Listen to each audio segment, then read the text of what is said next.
Hello, my name's Simon and welcome to this video. This is week 5, day 1 of your 12-week preparation course to get you ready for your FCE CAE or Matura Advanced exam.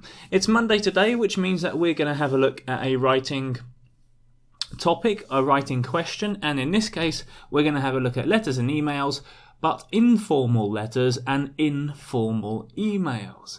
Now, this is the last week where I break down what's expected from you for all of these different tasks. So the first week was about essays, and then weeks 2 through to 5 today was all about the 4 different part 2 tasks that you might get for the FCE or for the CAE.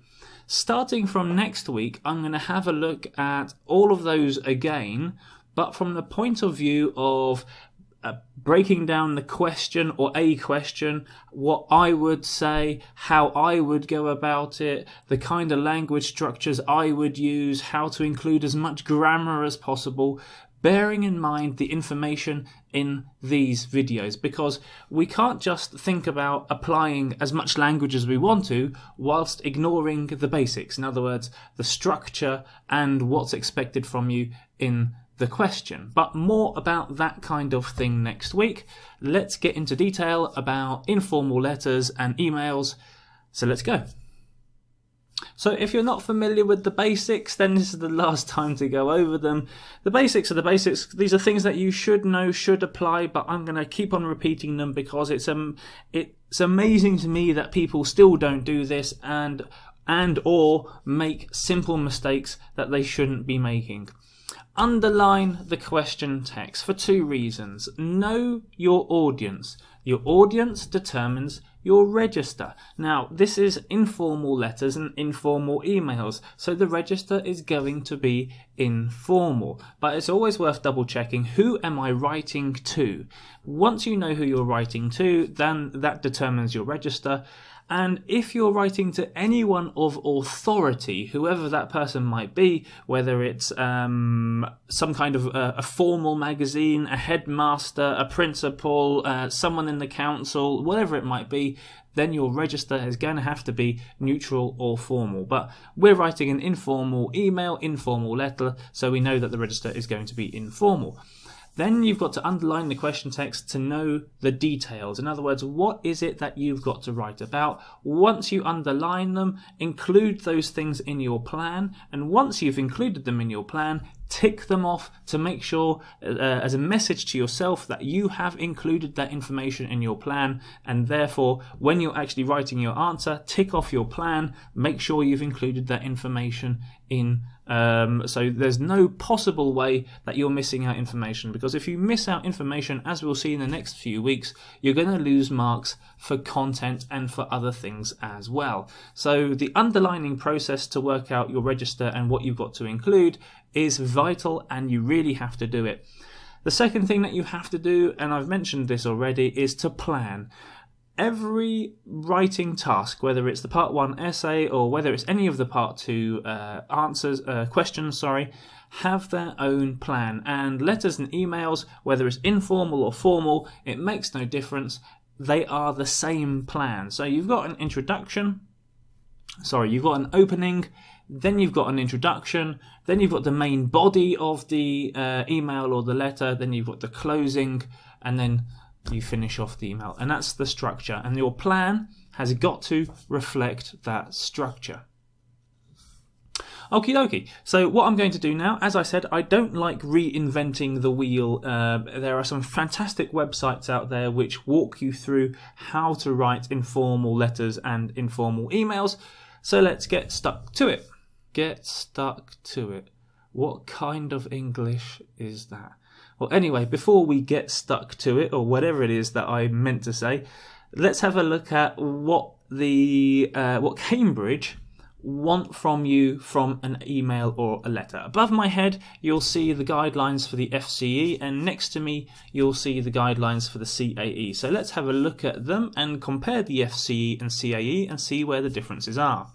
So for the FCE, first of all, above my head, an email or a letter is written in response to the situation outlined in the question. In other words, you've got to make sure you underline what that situation is and write about that. Letters and emails in the Cambridge English First Writing paper will require a response which is consistently appropriate in register and tone for the specified target reader. What this is trying to say is, if you're writing in an informal way because you've identified that from the register, make sure it's informal from the start to the finish.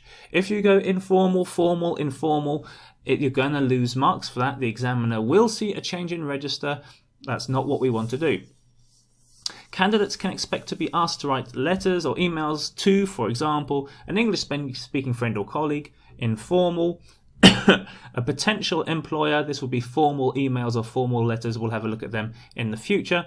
A college principal or magazine editor. So once again, this is more formal emails, formal letters. We'll have a look at them in the future. So an English-speaking friend or colleague, informal letter, informal email. Okay, let's have a look at the CAE. And the CAE, let me just quickly turn onto that now so I can see it. There we go, I can see it now. A letter email is written in response to the situation outlined in the task, same as the FCE. Letters, emails in the Cambridge English Advanced Writing paper will require a response which is consistently appropriate for the specified target reader, exactly the same as the FCE. Candidates can expect to be asked to write to, for example, the editor of a newspaper or magazine, formal, to the director of a company, formal, to a school or college principal, formal, to a peer, which would be informal. So those, as I said, those other three we'll have a look at in the future. I think week 10 of this 12-week course at formal letters and emails.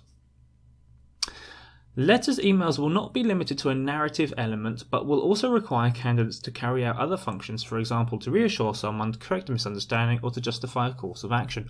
And this is where it's different. The CAE is different to the FCE. So you're not just...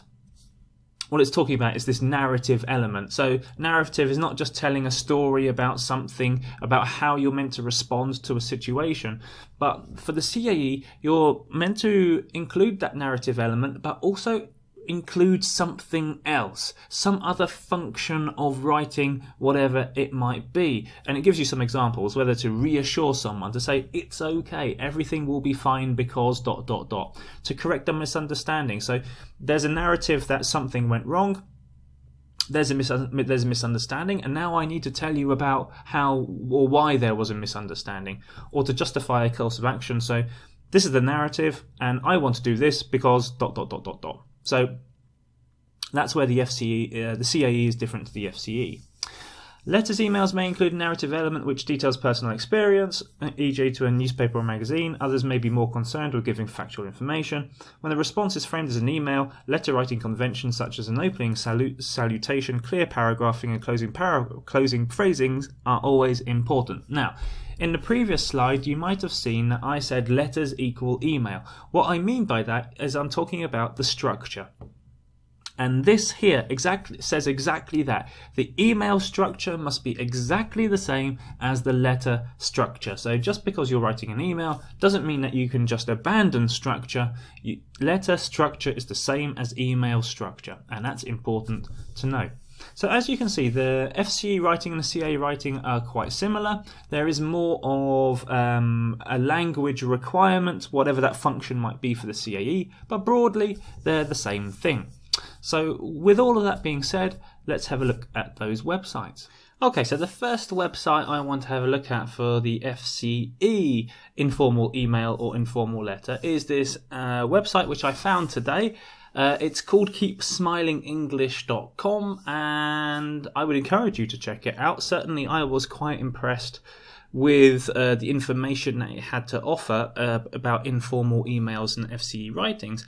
And the reason why I like this website a lot is because it breaks down the task very, very simply and gives you plenty of details in an organised and sensible way. So first of all, why are you writing? Purpose of the email, a reminder about the language, Some interesting things here. So we would call it informal language if you want. Okay, this is you knew this already. So we will be making use of contracted forms, common phrasal verbs, colloquial expressions, and even flexible punctuation.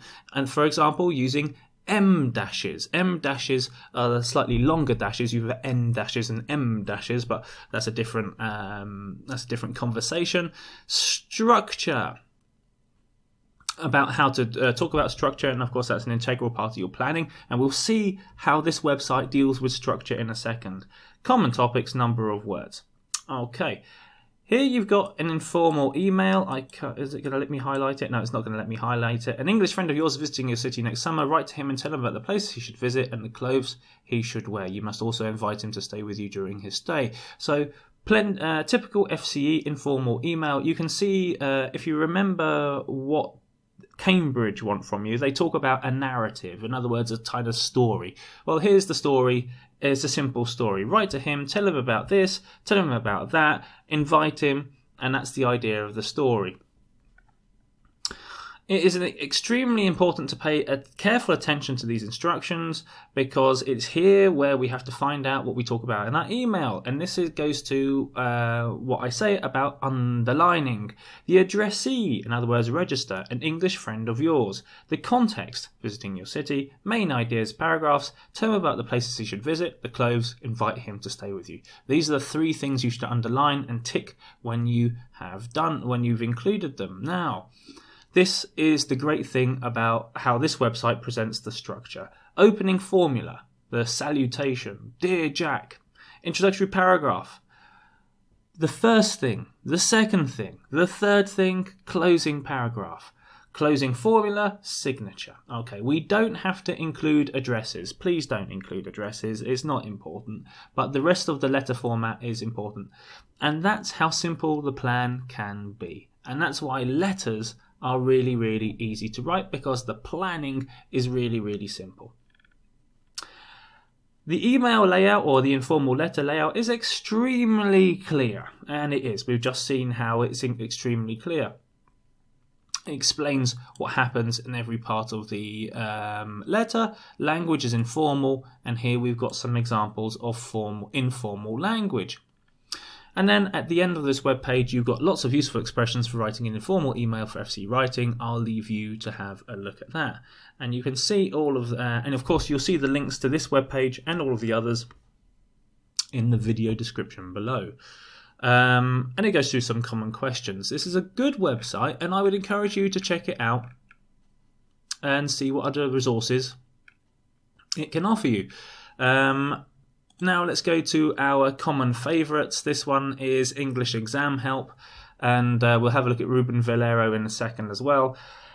If you've had a look at my other videos, you know I'm a huge fan of the way that this website explains how to do the writing exercises. I won't go through this in any great detail, other than to say that it breaks down the structure and gives you plenty of language practice or language examples that you can use in your emails and letters. So if you're not familiar with this language, these language patterns, these openers, then make sure that you have study this website and that you're familiar with a good handful of them. You don't have to remember all of them, but if you remember at least 50-60% of them, you're getting well on the way to improving your range of vocabulary. And as you can see, it breaks down the structure, what you say in every part, and in the last paragraph, and now it gives you some example questions for you to practice. The last page I want to have a look at for the FCE is Ruben Valero, a great web page. This rather goes over what I've mentioned already from Cambridge. Make sure that your reply answers and any questions that you were asked in the task, and takes into account any additional information you've been told to mention. It's important to include these in order to get a good grade, and it's important to include those to make sure that you don't go off on a tangent and start talking about something else. Because if you just talk about whatever you want to talk about, you're going to lose marks. Few notes on salutation or greeting. So if you're writing a letter, start with dear. If you're writing an email, you can start with hi, but don't start with hi in an informal letter.